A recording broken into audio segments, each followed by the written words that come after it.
আসসালামু আলাইকুম সুপ্রিয় দর্শক শ্রোতা। আপনারা নিশ্চয়ই জানেন ২ দিন আগে একটি ট্রেন বগুড়ায় যে ট্রেনের একটি ঝুলন্ত মানুষ ওই ভিডিওটি ভাইরাল হয়েছিল। ট্রেনে তাকে কিছু ভিতর থেকে কিছু লোকজন হাত ধরে রাখছিল এবং ট্রেনে যিনি ঝুলছিলেন। এই ভিডিওটি ভাইরাল হয়েছে আপনারা দেখে থাকবেন।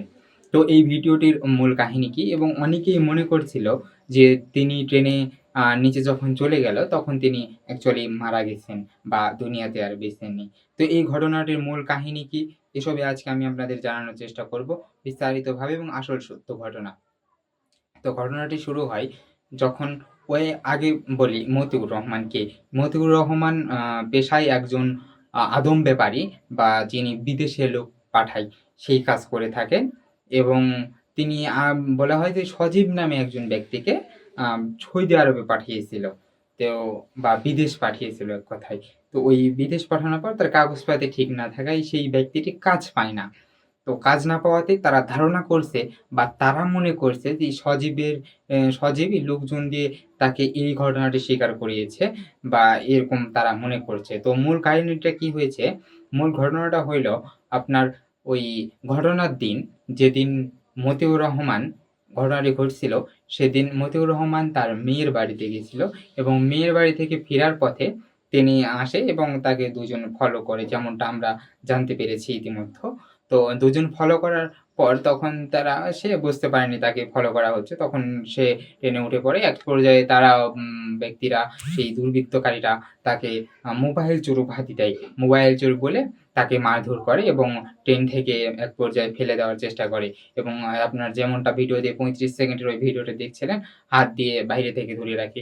তো এবং তাকে কিছু মারধরও করা হয়েছিল। তার পায়ে ক্ষতর চিহ্নও আছে।